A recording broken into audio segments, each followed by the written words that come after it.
Olá pessoal, sejam bem-vindos a mais uma videoaula do curso de VBA, módulo 1. Nesta videoaula nós vamos entender um pouco melhor o que é uma função definida pelo usuário. Então vejam, esta é uma rotina que é bastante similar a um procedimento sub, né? Ou seja, a uma subrotina, com a diferença que as funções vão sempre retornar valores, então elas vão me fornecer uma resposta. E as rotinas do tipo sub executam as ações sem retornar uma resposta, tá? A função definida pelo usuário também é criada em um módulo do VBA e pode combinar expressões matemáticas, pode também possuir funções pré-definidas do Excel e o código do Visual Basic, certo? Uma vez que a função sempre vai produzir um valor de retorno, ela pode ser executada dentro de uma célula de uma planilha qualquer da minha pasta de trabalho, assim como eu executo as funções normais do Excel, ok? Eu também posso executar uma função a partir de uma subrotina que eu defini anteriormente, certo? Então, aqui nós temos um exemplo da estrutura da função. Eu vou ter a palavra reservada function e end function. E além do nome da função, eu preciso dizer quais os argumentos ela irá receber e qual é o tipo de dado de cada argumento, tá?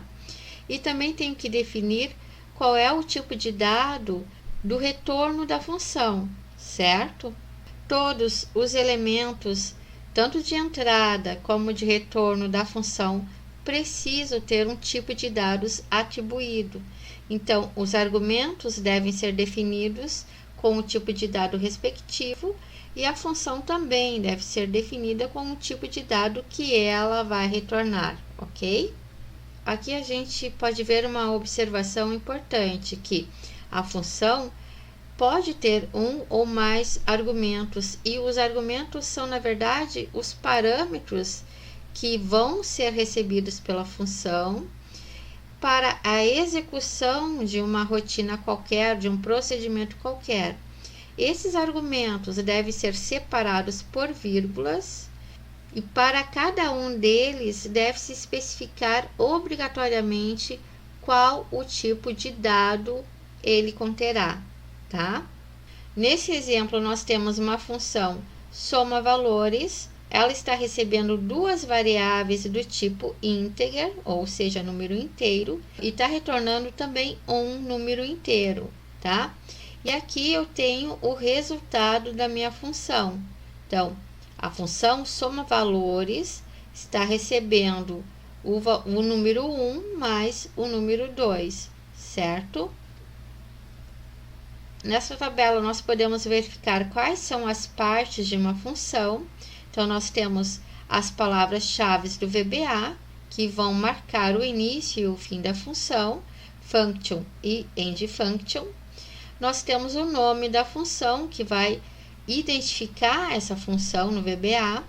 Os argumentos, que são os valores fornecidos pelo usuário e são também os valores que a função necessita para efetuar um processo e me dar o retorno que eu desejo, tá? Nós também vamos encontrar código e expressões do VBA, que são as instruções que irão realizar os cálculos e verificações para me retornar um determinado valor, tá? E, por fim, eu tenho o valor retornado, que é o valor resultante dos cálculos das verificações executadas pela função, tá? Nesse slide, nós podemos verificar um outro exemplo de função. Então, o nome da função é resultado, e aqui nós temos duas variáveis que estão sendo recebidas, as duas do tipo single, e a função está retornando um tipo string, ok? E dentro da função está sendo verificado se a frequência for menor que 80%, então o resultado vai ser reprovado por frequência. Se não, se a média é menor que 7, o resultado vai ser reprovado por média. Se não, se a média for menor ou igual a 9, o resultado é satisfatório e, caso contrário, o resultado é ótimo, tá? Então, notem que em uma função de usuário, as variáveis já são especificadas logo após o nome da função. Então, aqui são as variáveis de entrada com os respectivos tipos de dado, tá? E a variável de saída, que seria a variável de retorno, é identificada pelo próprio nome da função, certo? Como nós vimos, como foi falado antes, dentro de uma função de usuário, nós podemos utilizar funções do Excel, certo? E para que nós possamos utilizar essas funções dentro do VBA, nós precisamos utilizar esta palavra reservada da linguagem, que é o application. Então, vou colocar application, ponto, e na sequência vou definir o nome da função do Excel, certo? Lembrando que os nomes de função do Excel dentro do VBA são em inglês, ok?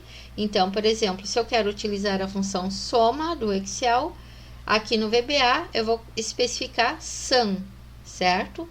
Se eu quero utilizar a função média, por exemplo, eu vou especificar average e assim por diante. Então, eu tenho sempre que trabalhar com a equivalência em inglês, ok? Na próxima videoaula, nós vamos trabalhar então com um exemplo prático de função definida pelo usuário, certo? Até lá!